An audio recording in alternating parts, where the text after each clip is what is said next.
Pagi hari ini ada satu pesan yang saya percaya sangat penting sekali bagi kita di tahun 2023 ini.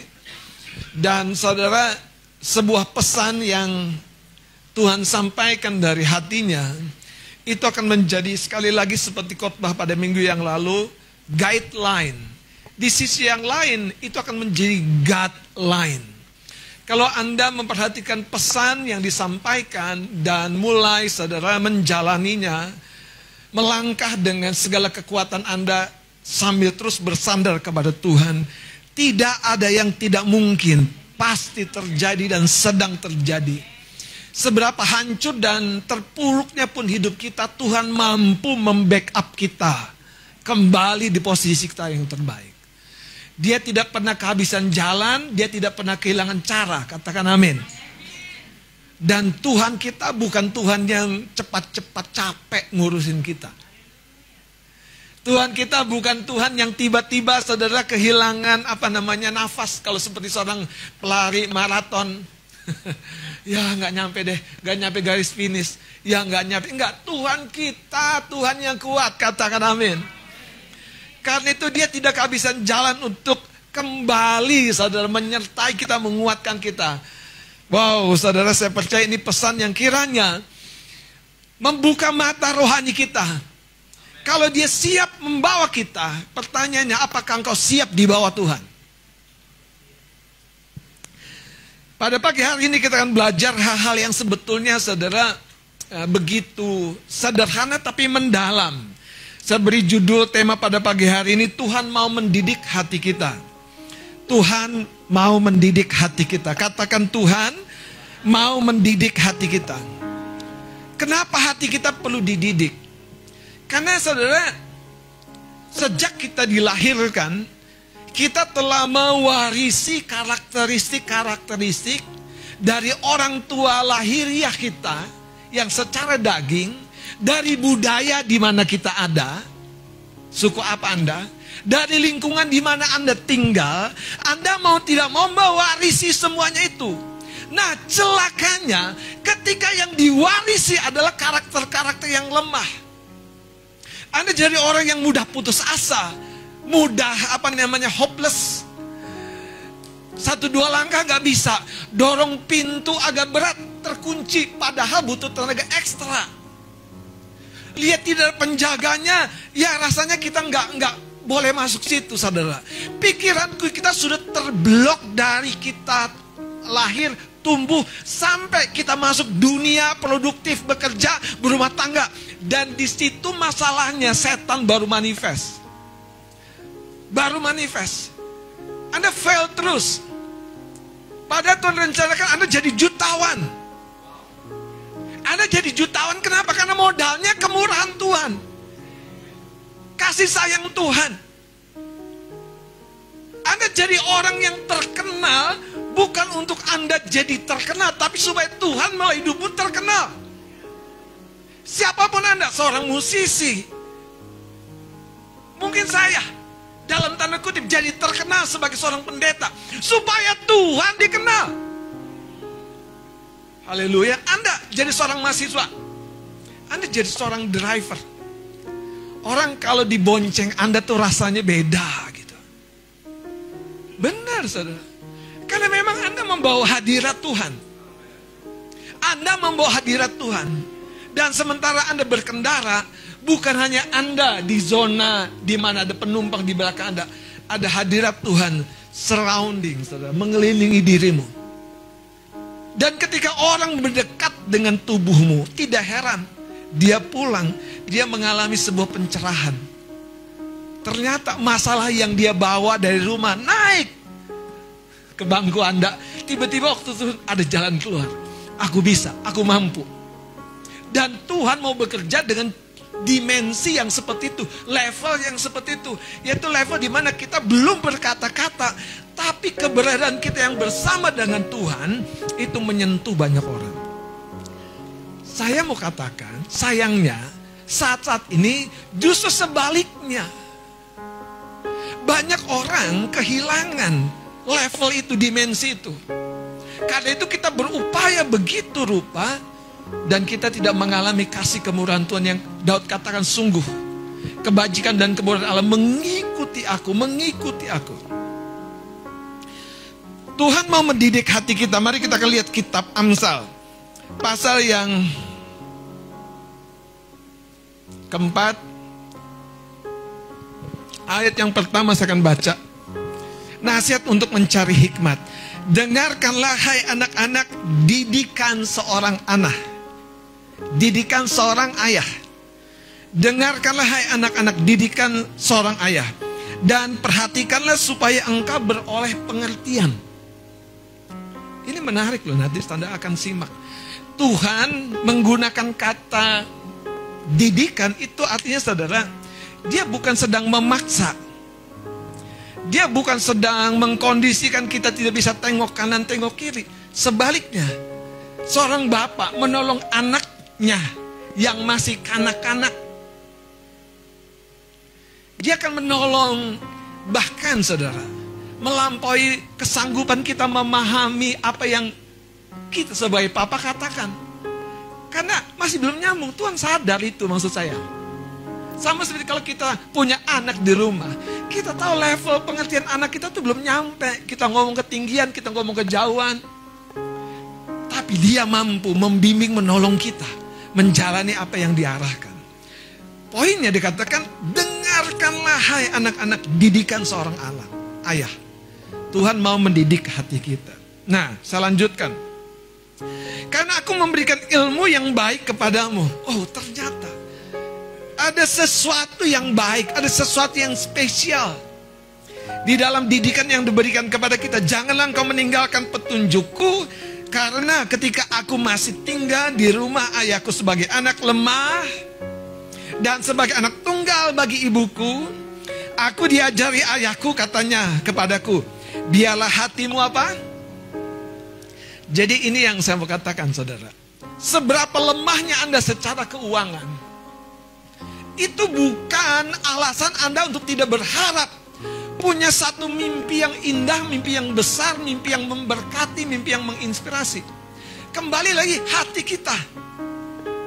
Kalau keuangan kita kuat, hati kita lemah, gak jadi apa-apa juga. Posisi kita hebat seperti Raja Saul, tapi hatinya takut, kecut, tawar hati, gak jadi apa-apa juga. Ada sebuah cerita di kitab Hakim-Hakim. Ketika Tuhan berpesan kepada Barak, seorang panglima, melalui siapa? Deborah Nabiah, seorang wanita.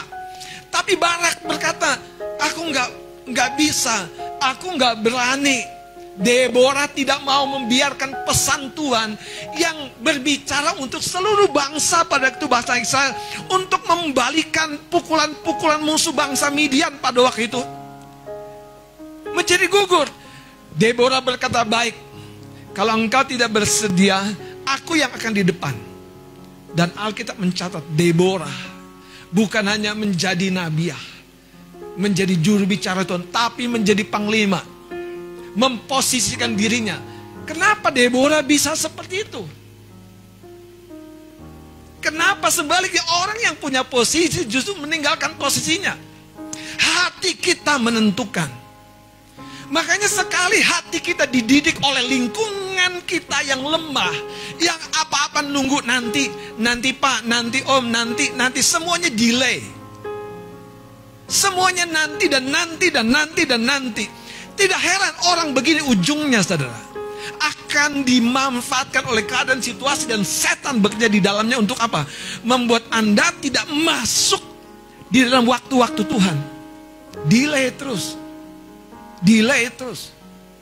Kalau Anda dibentuk, dididik jadi seorang yang baru saja berjalan 1-2 langkah, ya mungkin baru berjuang separuh hari, belum ada pembeli, dan Anda sudah pulang ke rumah. Kalau Anda seorang pedagang, dan Anda berkata, memang aku bukan pedagang, aku cocoknya di kantor, ketik-ketik komputer, aku gak kuat kalau kepanasan.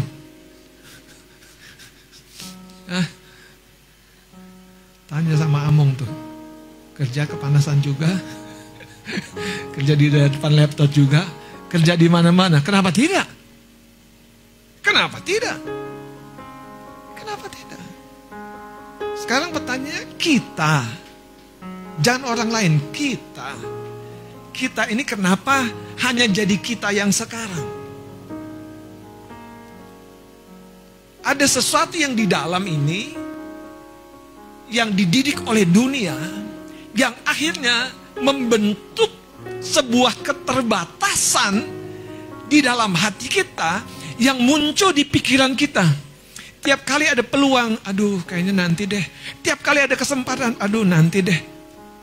Dari mana itu muncul? Dari hati. Yesus sendiri berkata begini, dari mana pikiran pencurian, percabulan, kejahatan itu muncul? Dari mana? Dari dalam hati. Muncul di mana? Maka dia bilang dari mana pikiran. Nah, Anda harus perhatikan, tidak semua pikiran-pikiran kalah itu, pikiran-pikiran kecil itu, pikiran-pikiran downgrade itu datang dari luar. Tapi kadang-kadang dari dalam hati yang sudah diimplan, ditanam oleh lingkungan, oleh budaya, oleh obrolan. Dan ujungnya kita nggak kemana-mana. Ada orang kerja sekian lama di satu perusahaan seperti saya 9 tahun. Maaf, saya bukan gak jadi apa-apa. Tapi pertanyaan, kalau saya boleh diizinkan mengulang story itu, saya tidak akan jadi 9 tahun di situ. Jujur, saudara. Jujur. 17 tahun. Haleluya. Simpelnya aja. Anda pindah ke satu perusahaan, Anda mengalami level up dong dalam salary. Anda pindah lagi, naik lagi dong. Nah, kalau di satu tempat saja, perusahaan juga bilang, ya udah, nggak usah tinggi dia. Kamu orang yang setia kok. Kamu orang yang baik. Kamu orang yang penyabar, diomelin sabar, dikerjain teman sabar. Makanya saudara, kita harus ngikut Tuhan, jangan ngikutin perasaan. Apalagi perasaan baper. Habis aku mau kemana lagi? Lo nanyanya tuh kemana tuh? Ngomong itu nanya kemana? Jangan nanya pada waktu Anda lagi galau, lagi tawar hati. Lihat siapa Anda di dalam gambar Tuhan.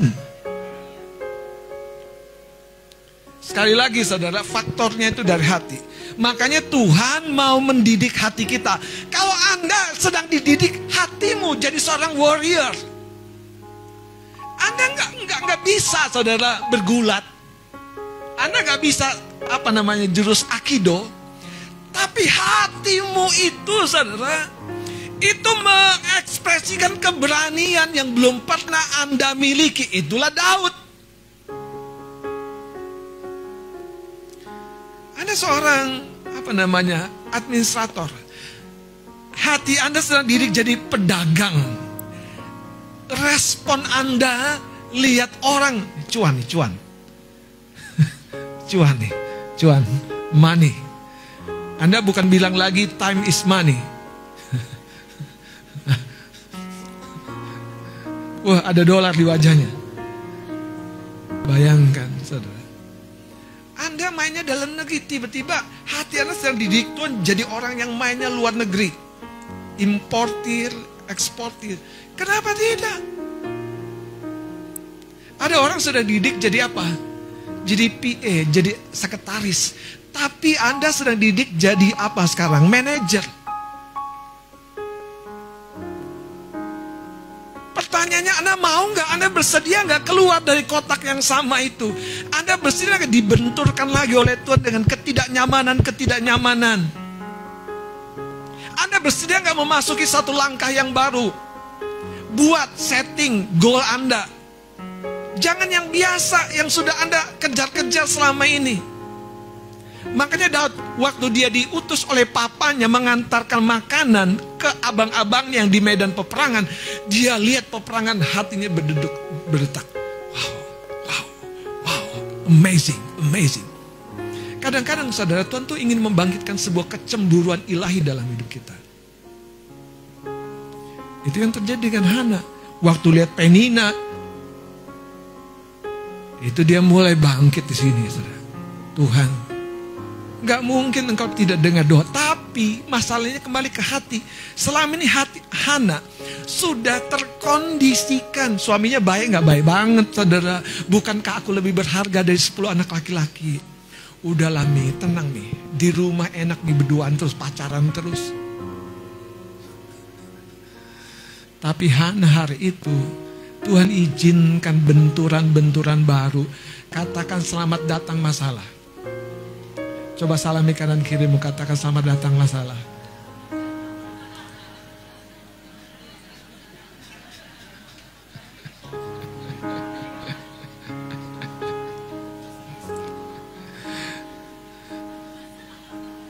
Saudara, masalah itu sebuah pembelajaran. Tapi kalau Anda membiarkan diri Anda terkunci, ya udah di level itu. Mari kita lihat beberapa ayat yang menarik. Kita starting dari ayat ini, ayat 4. Aku diajari ayahku, katanya kepadaku, biarlah hatimu memegang perkataanku. Tuhan mau seperti seorang ayah yang sedang mendidik hati kita. Hati kita, hati kita. Karena hati kita akan melahirkan perangai. Hati kita akan melahirkan saudara zil, api semangat, api gelora saudara. Pertanyaannya, apakah kita bersedia? Mari kita lihat beberapa contoh kenapa Tuhan perlu mendidik hati kita. Sekali lagi Yesus berkata, dari hati muncul pikiran-pikiran jahat. Dari hati muncul. Nah, kalau sudah muncul yang jahat itu artinya apa? Ada sesuatu yang sudah duluan mendidik kita pada jalan yang jahat. Kalau dari hati muncul pikiran ketakutan, ada sesuatu yang sudah membentuk mendidik hati kita. Kita selalu berpikir resiko itu lebih dalam daripada kemungkinan, peluang. Memikirkan resiko tuh berulang-ulang, tapi memikirkan peluang, ya 1-2 kali cukup. Gak mungkin deh, gak mungkin. Bukan di situ. Ujungnya apa? Orang lain berhasil, kita mulai cemburu, kita bingung. Pada Tuhan sudah mulai duluan dengan diri kita. Tapi bedanya apa? Kita terbangun di sebuah lingkungan budaya yang lemah. Pak Jokowi bilang begini loh. Sampai di sebuah panggung dia bilang, hari raya Imlek, orang Tionghoa tuh memang lebih pintar dagang. Pak Jokowi sampai bilang begitu. Dan kita akui. Saudara, itu di mana letaknya? Dan kalau kita telusuri, itu bukan karena mereka tuh punya engkong-engkong leluhur mereka, master-master. Bukan, saudara. Tapi karena itu terbangun sebuah kehidupan, sebuah pola dalam rumah tangga, dalam kehidupan, saudara. Dan itu diwariskan, diturunkan. Kami jalan-jalan ke pasar modern, cari tukang bakmi. Dan makan bakmi di tempat yang geriukan, saudara. Karena namanya pasar. Jadi semua orang ada di situ. Yang menarik adalah yang datang ke tukang bakmi ini, saudara, dan sekalipun tukang bakminya di dalam pasar, ini sih cuman perkiraan saya secara kasat mata ya. Orang-orang berduit. Jadi mereka tuh bukan jualan di pinggir jalan, jualan di dalam pasar. Tapi yang menarik adalah orang yang datang ke dalam pasar itu untuk cari tukang bakmi itu. Bakmi Singkawan. Enak. 25.000 semangkok.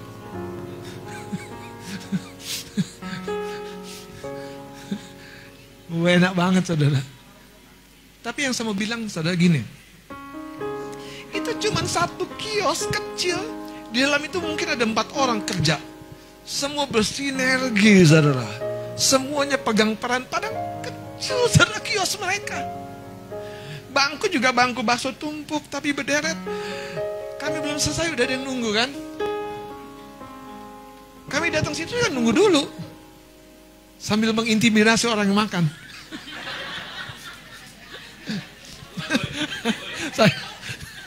Sambil mengintimidasi kan.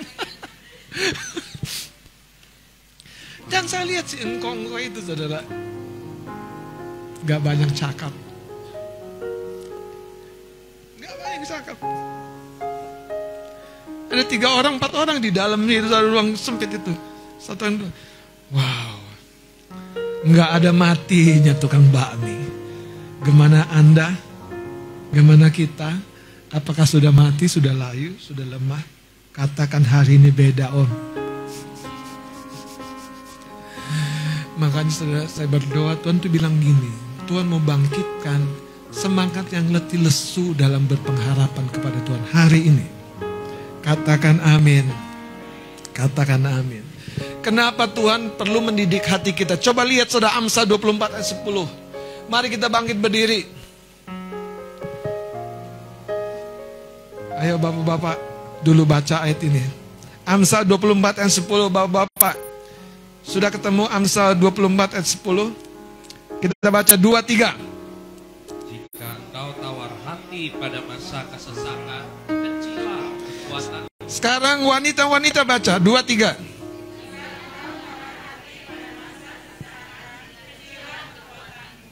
Sama-sama baca ayat ini 2-3. Jika aku tawar hati pada masa kesesakan, kecilah kekuatanku. Anda bikin ayat itu jadi personal nggak, jadi pribadi nggak? Oh pantas aku nggak bisa ngapa-ngapain. Ternyata faktornya tawar hati. Oh pantas aku nggak ada peluang terus sepertinya, nggak ada kesempatan dan lain-lainnya. Kenapa kita perlu menolak tawar hati, tetap berpengharapan. Menolak jadi kecil hati, tetap berpengharapan. Karena iman, harap, dan kasih itu instrumen yang paling spiritual, yang selalu coba dicuri oleh setan dari hati kita, saudara. Kalau kita kehilangan iman, pengharapan, dan kasih, tidak heran. Dunia itu seperti abu-abu semua. Orang gak peduli. Orang gak tahu masalahku. Lah, memang kamu viralkan masalahmu di mana? Kalau orang gak tahu masalahmu, itu justru baik. Yang penting Tuhan tahu dan peduli masalahmu. Dan ada mungkin bilang, Pak Pendeta juga gak tahu. Anda gak berani terbuka. Gak sama saya, sama pemimpin lain di tempat ini. Kalau mau terbuka ya gampang. Kalau saya ngajak ngopi, kalau kakak ngajak ngeteh, selesai. Hidup tuh kadang-kadang di bawah susah. Saudara, saya kasih tahu ya, selevel Raja Daud itu punya Nabi Samuel, Nabi Nathan. Selevel Raja Daud tuh yang menulis kitab Mazmur itu tuh, yang hatinya dekat banget sama Tuhan. Punya bukan hanya Nathan, Samuel, Nabi Nathan, Nabi Gad. Itu sengaja membangun hubungan dengan sengaja. Dan tidak heran, pernah jatuh, pernah, tapi bangkitnya gak ketulungan. Dia tetap memasuki masa keemasan hidupnya. Hatinya diizinkan kembali dididik oleh Tuhan. Silakan duduk. Mari kita akan lihat, saudara, Alkitab berkata, jika engkau tawar hati. Jadi masalahnya bukan di pengetahuan. Bukan berarti tidak belajar, bukan. Bukan berarti tidak mau hubung, bukan. Tapi hal yang pertama-tama, mau Anda miskin, Anda kaya, Anda berpendidikan atau tidak berpendidikan, jangan tawar hati. Setan tuh demen, saudara, sama orang yang tawar hati. Paling demen, saudara. Makanya sekali Anda tawar hati, apalagi malam, wah habis, saudara. Kenapa saya bilang habis? Karena malam tuh paling enak ngelamun, paling enak merenung, saudara. Pagi udah banyak kerjaan, gak sempet ngelamun. Tapi kalau malam, haleluya, muncul semua. Saudara, ada sebuah cerita yang menarik yang disampaikan oleh Ibu In Cipto tentang seorang pribadi, seorang anak. Anak ini diambil menjadi bagian sebuah keluarga. Dan ada sebuah pesan Tuhan bahwa anak ini akan menjadi hamba Tuhan yang luar biasa, dipakai Tuhan. Keluarga ini punya anak lain-lain. Dan dia menjadi adik di keluarga ini dari seorang yang sudah duluan jadi putranya. 2 orang putra dalam satu keluarga. Yang satu anak dari kandungannya ibu ini, dan yang satu diangkat, saudara. Tapi ada pesan Tuhan, dia jadi seorang hamba Tuhan.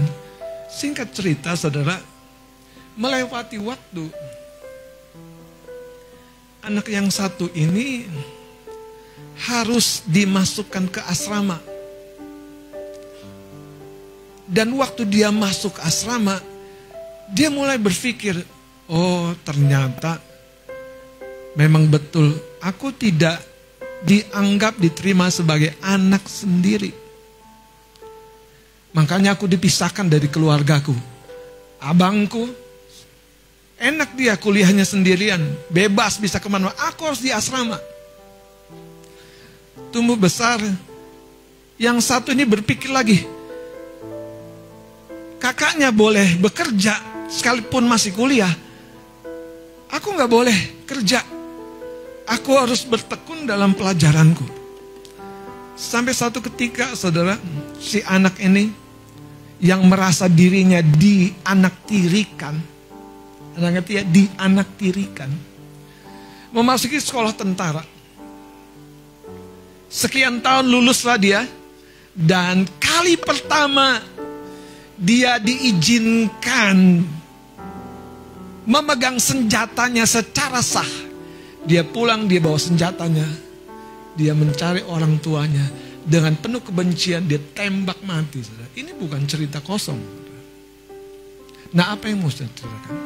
Setan mencap hati si anak ini dengan sebuah pikiran yang turun ke dalam hati begitu rupa. Aku memang anak tiri. Nah, itu terjadi waktu dia tahu dia hanya anak yang diadopsi. Dan tiba-tiba setan memakai itu sebagai sebuah cap. Memang kamu anak tidak beruntung, anak tidak diinginkan. Saudara, Alkitab dalam kitab Timotius, Roh dengan tegas berpesan, pada hari-hari terakhir akan ada orang yang begitu rupa mengikuti roh penyesat. Kenapa? Karena hati mereka memakai cap. Anda tahu cap itu apa? Itu bukan cap 66. Ternyata cap itu kekecewaan. Orang kalau udah kecewa, konflik, patah, marah, kesal, itu hati kita tuh kita tidak tahu, itu seperti dicap besi panas. Langsung melekat dalam banget. Kalau kecewa dengan hubungan pertemanan, hubungan rumah tangga, hubungan keluarga dengan orang tua, kekecewaan itu bisa menjadi tempat di mana roh kemarahan, keputusasaan, kebencian, kepahitan tumbuh berkembang begitu rupa.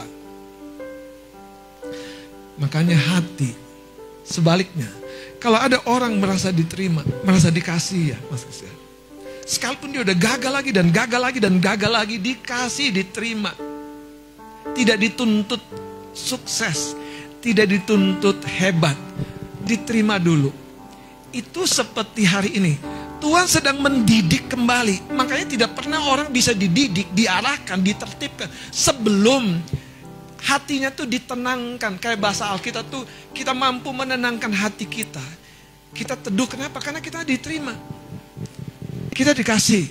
Nah, kalau orang sudah diterima, seperti Petrus waktu menyangkal gurunya, yang pertama-tama tuh bukan dikasih tugas dari Tuhan, tapi diajak apa? Diajak makan. Diajak makan. Diajak makan. Kemudian setelah diajak makan, ngomong pribadi. Ngomong pribadinya, saudara, Yesus tidak menginterogasi dan bertanya, kenapa kamu, kenapa kamu, kenapa kamu, kenapa kamu. Tapi Yesus berkata, Petrus, apakah engkau mengasihi aku? Saudara, seberapa limpahnya kasih yang kita terima, itu modal terbesar, saudara. Bukan pengetahuan, bukan bahkan uang, tapi kasih itu akan memproduksi kemampuan kita untuk belajar. Tapi sebaliknya, kalau orang sudah kehilangan kasih, rasa diterima, itu hatinya tawar, hambar. Kenapa dunia hari ini dirusak dari masa muda, banyak anak muda, supaya di tahap berikutnya anak-anak muda ini tidak menghasilkan apa-apa. Karena di hatinya ada sebuah cap dari dunia. Aku memang dibenci, aku memang gagal, orang tua aku memang pilih kasih. Waktu saya dengar ini, saudara, ini cerita kecil tapi mengingatkan saya sebagai pemimpin untuk memandang, untuk melihat saya sendiri, diri saya sendiri dan orang lain. Yang kita butuhkan yang pertama-tama kasih.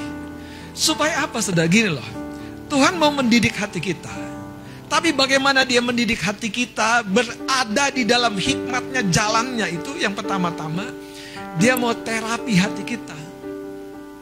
Dia mau teduhkan hati kita. Dia mau kita tenang. Dia mau kita tahu bahwa kita tidak perlu jadi hebat. Kita memang sudah hebat. Karena Tuhan melihat kita dari permulaan sampai akhir. Hebat kita dalam pekerjaan, dalam hubungan, dalam rumah tangga, itu manifestasi benih kebesaran, benih besar, yang dahsyat, yang hebat dalam diri kita. Pertanyaannya, kenapa benih itu tidak manifest? Tadi ada cap yang lain. Mungkin Anda pernah kecewa dengan orang tua, pernah kecewa dengan pekerjaan, pernah kecewa dengan pemimpin. Izinkan hari ini saudara, Tuhan mendidik hati kita. Tuhan menyembuhkan hati kita. Tuhan menyelaraskan kembali dengan firman-Nya sampai hati kita kembali on fire. Katakan haleluya.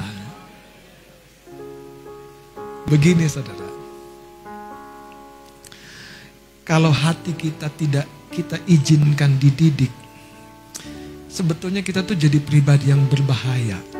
Itu poin yang paling menakutkan waktu saya belajar. Mari kita lihat beberapa cerita dengan cepat. 1 Samuel 27.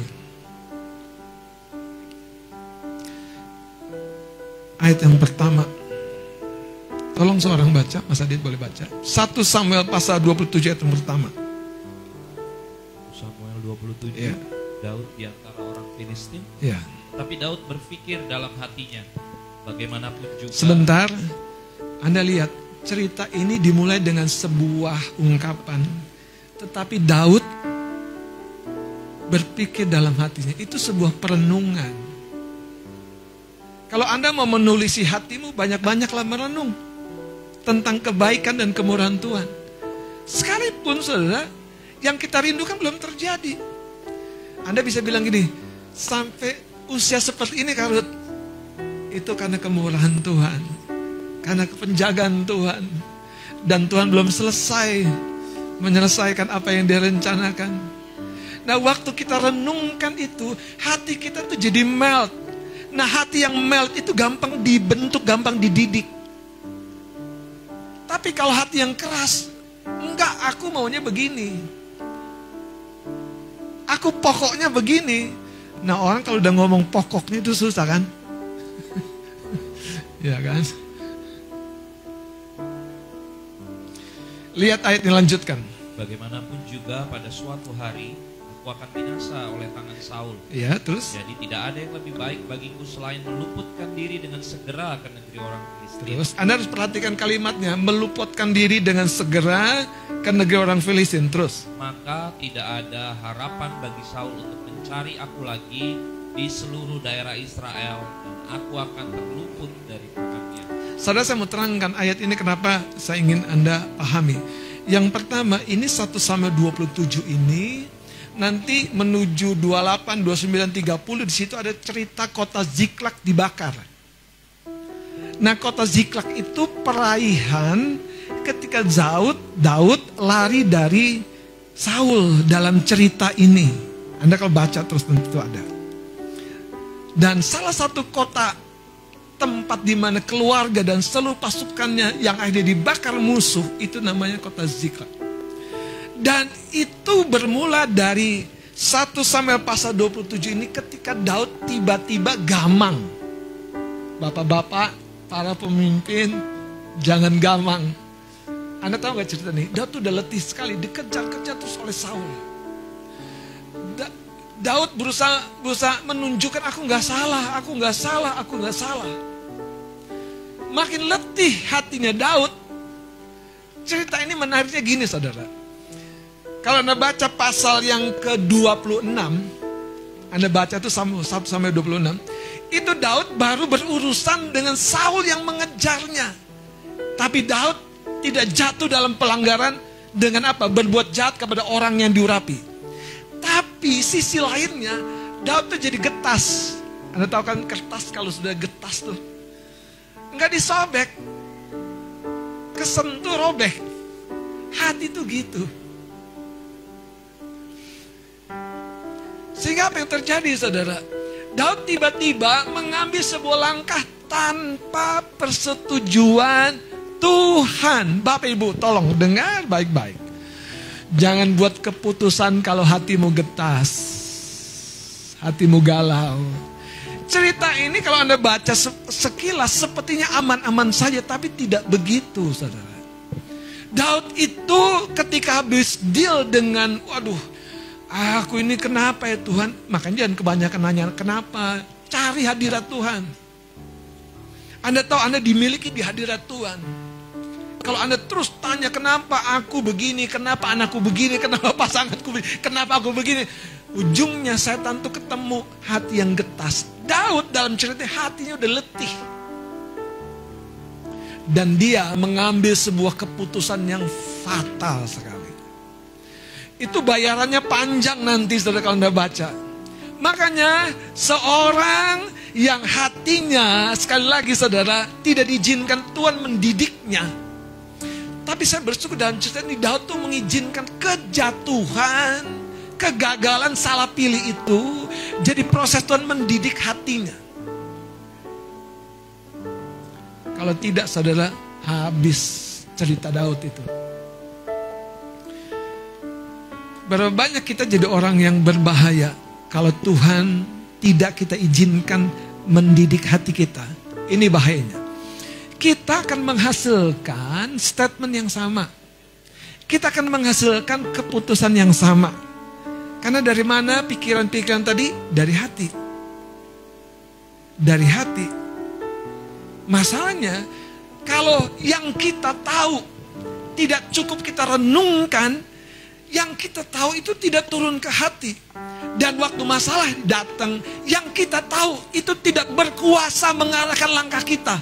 Kalau hanya di level pengetahuan. Tuhan berkata kepada Yosua, renungkan, perkatakan. Betul nggak? Yosua 1:8. Supaya engkau berhati-hati dan berhasil. Makanya hanya diketahui kalau Anda tidak izinkan, Anda dimuridkan. Sampai firman itu menjadi sebuah didikan dalam hidup kita. Tinggal tunggu waktunya, saudara. Hati kita bereaksi lain dengan firman yang kita tahu. Jelas, saudara. Yesus mengambil sebuah cerita tentang apa? Orang Samaria yang baik hati. Betul kan? Imam, orang Lewi. Tahu banget dong, tahu banget. Tapi waktu lihat orang jatuh, melangkah lewat jalan yang di seberangnya.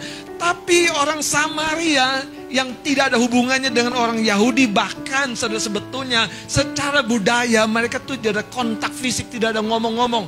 Tapi Yesus justru memakai cerita untuk menceritakan. Dia tanya gini, menurut kamu siapa sesama orang yang dirampok itu? Orang Farisi bilang, yang menunjukkan belas kasih. Kenapa orang bisa menunjukkan belas kasih? Kenapa? Itu bukan di sini, saudara. Saya berdoa hari ini kita belajar mengikuti yang di hati. Orang sama itu pedagang. Dia punya kesibukan, tapi hatinya punya kasih. Yesus minta Zakius turun dari atas pohon ara. Zakius, aku mau numpang ke rumahmu. Wah, Yesus ke rumah Zakius. Dan semua orang melihat adegan itu yang kontras. Penjahat, penipu, ulung pajak, perampok uang negara kalau istilah sekarang ya. Dan di situ Yesus duduk makan. Dan yang menarik Yesus bilang gini, bukan orang sehat yang butuh tabib, tapi orang sakit. Anda tahu bahwa banyak orang sakit itu bukan di keuangannya, bukan di fisiknya, tapi di hatinya. Dia tuh kehilangan kepercayaan dirinya, saudara, bahwa dia cantik, bahwa dia gagah. Dia adalah seorang bapak yang mampu memberi makan dan memelihara anak-anaknya, menyekolahkan anak-anaknya. Dia adalah seorang bapak, seorang ibu yang mampu sekalipun hanya seorang ibu, tapi bisa punya bisnis sendiri. Apalagi Anda yang masih muda. Tapi kalau kita bisa belajar banyak dan itu tidak turun kepada hati kita, itu setan tuh begitu, saudara, menjegalnya di situ. Kenapa? Karena setan juga tahu kekuatan hati. Apa yang membuat Petrus jadi rasul utama bukan karena dia mampu berkhotbah, tapi karena hatinya pulih. Nah, saya mau tunjukkan bahaya yang kedua dari cerita Petrus ini. Mari kita lihat kitab Yohanes pasal 21. Apakah Anda sudah menyimak Tuhan sedang mendidik hatimu dalam satu poin? Sabar nak, legowo nak, belajar terbuka nak, belajar jujur nak, ayo nak jangan nunda-nunda. Kan Amsa tadi bilang, aku mau mengajari ilmu yang baik. Itu ternyata ilmunya bukan di sini, tapi di hati. Dan ilmunya tuh bukan sudah pengetahuan yang tinggi, luas dan dalam, tapi sikap hati. Bagaimana hati kita merespon dengan orang yang marah. Terima kasih Om, mohon maaf memang saya salah. Malah dikasih duit. Makasih nak, kamu jadi pelayan jujur. Tapi kalau dibilang, itu bukan salah saya Om. Padahal dia udah tahu, saudara. Tuh udah tahu kok story kita. Ngapain dolak-dalik? Ngapain dolak-dalik? Anda tahu nggak? Anda bikin cerita Anda tuh halus, baik, nice. Anda bikin cerita Anda tuh ada bunga-bunganya. Maaf yang bukan bajunya ada bunganya. Anda bikin cerita. Anda bikin cerita Anda tuh begitu baik. Gimana jam doanya? Cukup baik sih. Gimana baca Alkitab? Ya cuman dikit sih bolongnya. Anda tahu gak sih kita suka ngeles, colek kanan kirinya. Kamu suka ngeles gak?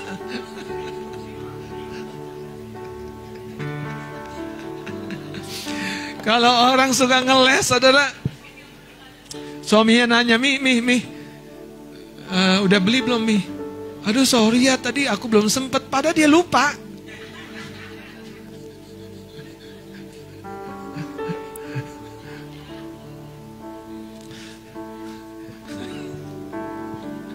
Anda jadi pekerja, kerjaan Anda gak beres. Bos Anda nanya, ini kok begini Mas Alfa? Sorry ya Pak, tadi ada tugas gereja. Widih, mantap kali. Dari siapa tugas gereja? Dari Mas Adit, Gembala Yud.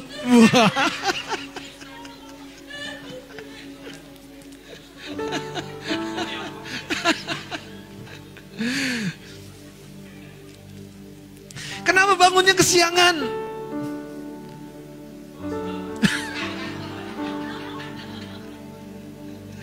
Saudara, orang jujur tidak pernah kecebur.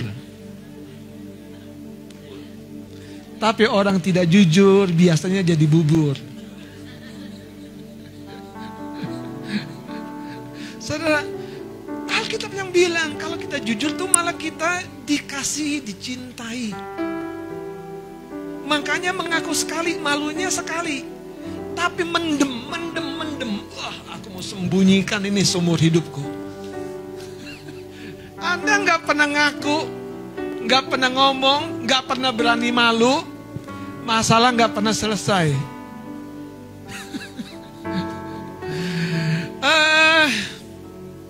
Mawar, duit papa yang kemarin di atas buffet itu kemana? Si Mawar, itu si Ade kali, diambil melati. Si Mbak kali lupa, ya ampun kasihan banget si Mbak. Padahal kemarin saudara belanjaan COD datang.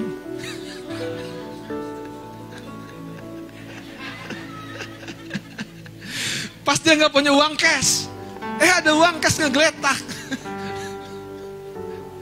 Gak niat, Tapi ujungnya jadi apa? Jadi niat ya. Makanya saudara, yang di hati itu akan terekspos. Nah, izinkan Tuhan tuh mengekspos hati kita. Hati kita yang rawan tuh gak apa-apa kok ketahuan. Ya Bun ya? Ya Mas ya? Ya Fer ya? Hati kita yang rawan, tau gak? Kalau tikungan rawan tuh artinya apa? Jangan kencang-kencang. Kalau jurang, tikungan, rawan, kasih tanda.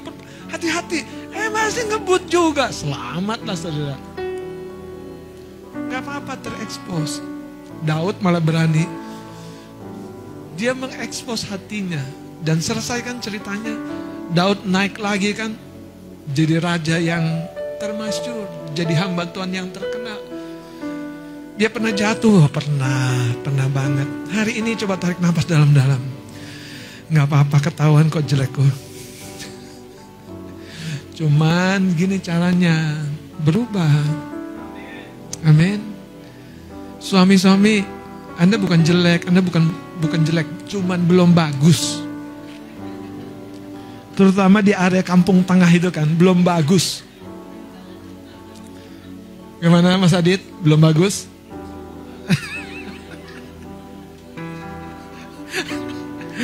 Ibu-ibu, kalau dompet Anda tiba-tiba menipis belum waktunya, gak apa-apa. Anda bukan jelek. Anda itu dermawan kok. Sama tukang, Anda tuh dermawan sama tukang dagang gitu kan. Tukang sayur dikasihani saudara. Pak, jualannya belum habis ya? Udah saya borong aja Pak. Padahal dia masak juga enggak.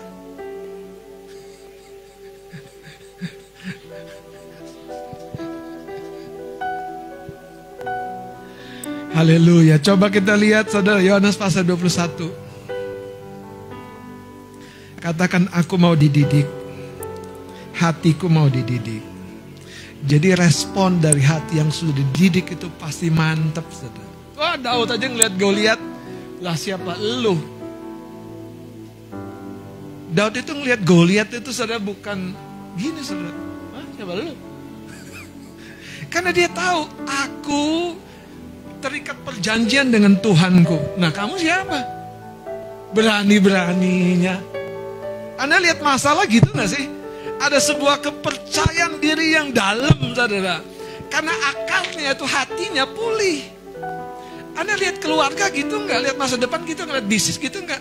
Yakin tuh pulih. Dan tiba-tiba saudara, batu itu gak tahu bagaimana Tuhan tolong, batunya Tuhan tolong. Sekali lempar, nyampe juga ke jidatnya Goliat.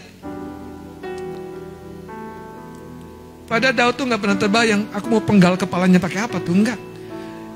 Goliat jatuh, pedang musuhnya itu diambil, dipenggal kepalanya. Dan dia membuat sebuah sejarah di kisah itu. Dari seorang yang hatinya mau dididik ke Tuhan di padang penggembalaan. Ketika Daud tidak lari, ketika kambing dombanya, domba-domba yang 2-3 ekor itu apa dikejar oleh beruang dan singa. Makanya sudah respon yang muncul ketika masalah apa? Konflik, nyalain orang. Ada kambing hitam, kambing oranye, kambing ungu, kambing merah. Anda sendiri kambing putih. Waduh, indah sekali hidup. Anda bilang, si itu sih bang, dia duluan bang.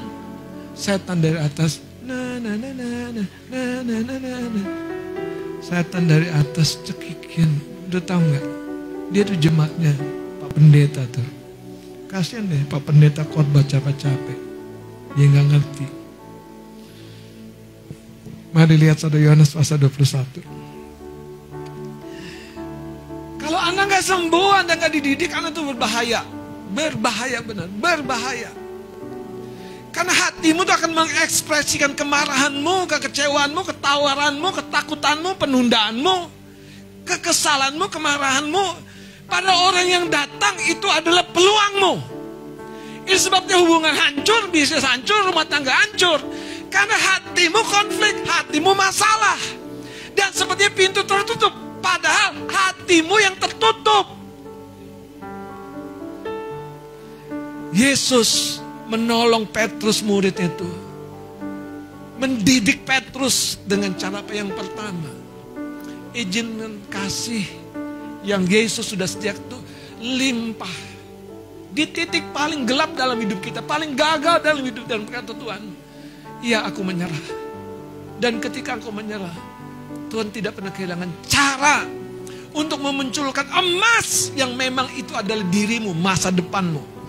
Saya akan baca saudara. Kemudian Yesus menampakkan diri lagi kepada murid-muridnya di pantai Danau Tiberias, dan ia menampakkan diri sebagai berikut. Di pantai itu berkumpul Simon Petrus, Thomas yang disebut Didimus, Nathanael dari Kana yang di Galilea, anak-anak Zebedus, dan 2 orang muridnya yang lain.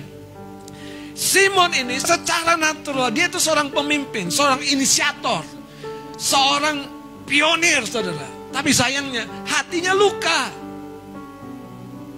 Kalau orang hatinya luka tuh pasti aneh-aneh saudara. Kembali ke hidup lama, kembali ke hidup lama, kembali ke mentalitas lama. Yang sayangnya, yang saya bilang bahaya, dia ngajak yang lain. Hari ini kalau Anda dengar perkataan saya, izinkan Roh Kudus Tuhan mendidik hati kita. Sembuh.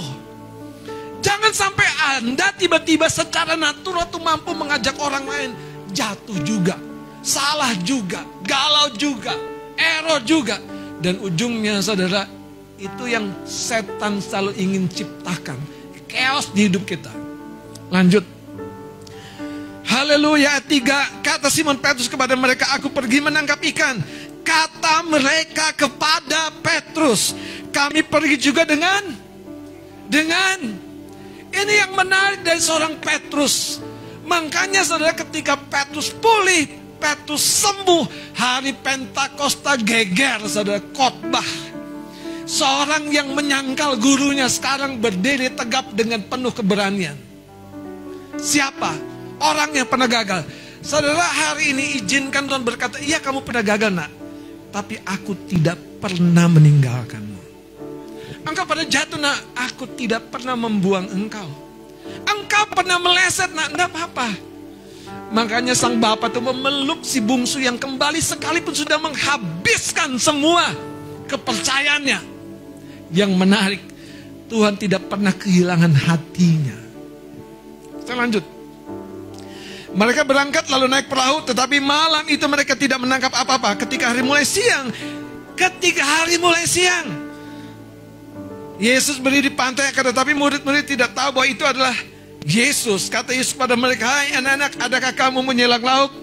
Yang menarik, orang gagal menciptakan kegagalan yang lebih besar. Apa jawab mereka? Nothing. Anda mau hasilkan apa di hubunganmu? Anda mau hasilkan apa di keuanganmu? Anda mau hasilkan apa di masa depanmu kalau engkau tidak izinkan Tuhan mendidik hatimu? Izinkan saudara, Anda tidak lagi merespon seperti kegagalan, ketakutan, kemarahan, kekecewaan yang tersembunyi di hati kita. Nah, kata dididik itu seperti ini. Yesus menyatakan kasih dan Petrus bersedia, ya Tuhan, engkau tahu segala-galanya. Itu proses Tuhan tuh mencabut duri yang setan tembakan di hati Petrus. Waktu Petrus sembuh dari kegalauannya. Yang menarik, tidak lama Yesus berkata, gembalakanlah domba-dombaku. Tuhan tidak pernah bergeser dari tugas, panggilan, dan rancangan yang besar bagi hidupmu. Sekalipun kita pernah gagal, bukannya sekali, bukan hanya 2 kali. Masalahnya, maukah Tuhan mendidik hati kita? Lihat saudara, kita langsung saja kepada poinnya. Mereka nggak punya apa-apa.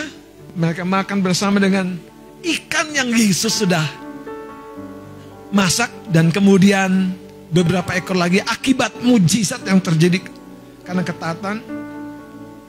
Nah, ayat 15. Sesudah sarapan Yesus berkata kepada Simon Petrus, Simon anak Yohanes, apakah engkau mengasihi aku lebih? Kenapa ada kata lebih saudara? Karena gini, sebelumnya Petrus tuh merasa lebih dari orang lain. Kalau Anda hari ini merasa lebih patah, lebih gagal, lebih galau, lebih error, lebih izinkan. Tuhan mau berkata begini, nah, it's okay. Segelap, sepekat, sehancurnya, Kasihku melampaui semuanya itu. Yesus bertanya, apakah engkau mengasihi aku lebih daripada mereka semua ini? Saya baca dengan cepat. Petrus menjawab, benar Tuhan. Engkau tahu bahwa aku mengasihi engkau. Kata Yesus kepadanya, gembalakanlah domba-dombaku. Kata Yesus pula kepadanya untuk kedua kalinya, Simon anak Yohanes, apakah engkau mengasihi aku? Jawab Petrus kepadanya, benar Tuhan, engkau tahu bahwa aku mengasihi engkau. Jadi Petrus masih menunjukkan, makin kita dididik Tuhan, makin kita bisa bersembunyi di dalam Tuhan. Makin kita hiding di dalam anugerahnya. Kita nggak menunjukkan diri kita, saudara. Lihat. Ayat 17. Kata Yesus kepadanya untuk ketiga kalinya, Simon anak Yohanes, apakah engkau mengasihi aku? Maka sedih hati Petrus, karena Yesus berkata untuk ketiga kalinya, apakah engkau mengasihi aku? Dan ia berkata kepada Tuhan. Ini kalau terjemahan lain tuh berkata, maka sembah Petrus. Jadi di sini di fase di mana Petrus merendahkan diri. Fase di mana Petrus berkata, Tuhan ampuni aku. Aku pikir kegagahanku akan membawa aku sukses berhasil. Tapi justru ketika aku menyembah, menyerah, Engkau yang mengangkat dan menyembuhkan aku. Saya baca, saudara. Kata Yesus kepadanya, gembalakanlah domba-dombaku. Dan kalau Anda baca terus, ayat 19-nya. Dan hal ini dikatakannya untuk menyatakan bagaimana Petrus akan mati dan memuliakan Allah. Sesudah mengatakan demikian, ia berkata kepada Petrus, ikutlah aku. Tuhan kita mendidik kita. Paulus berkata begini, kalau Bapa di dunia mendidik kita anak-anaknya dalam waktu yang terbatas. Saya kehilangan papa saya masih umur 3 tahun. Saya nggak tahu yang namanya gesper ikat pinggang mampir di paha saya. 5 jawatan ini mampir di paha saya. Saya nggak tahu. Mama saya berjuang. Saya nggak punya cerita. Saya cuma pernah ingat kalau papa pulang dari kerja bawa mie goreng. Kami kerebutin itu mie goreng. Sisanya bawang-bawangnya, timun-timunnya. Nah itu bagian papa. Dia nikmati itu. Itu tergurat begitu dalam di hati saya. Sampai saya suka bawang-bawang timun-timun itu. Tapi kalau Anda bawa mie goreng jangan bawa zaitunya.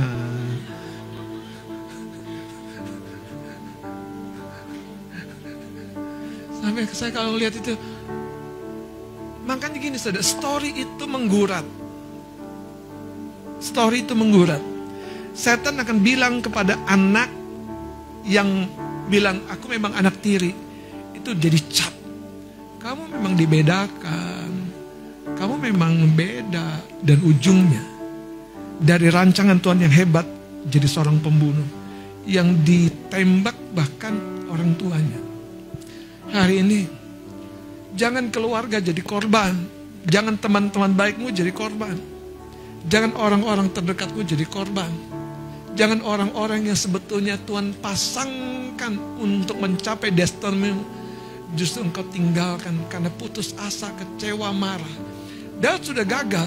Dia lari ke Akis, raja di Filistin. Anda tahu cerita, nanti Anda baca nih. Saya waktu baca, Tuhan tolong kami. Kadang kami juga putus asa dengan banyak peristiwa dalam hidup kami. Tapi kami mau belajar tidak seperti Daud. Ke Filistin, cari perlindungan dari raja kota Filistin. Nah sejak itulah Daud tiba-tiba tidak akurat. Kenapa? Karena ada kegetiran di hatimu. Mari kita bangkit berdiri.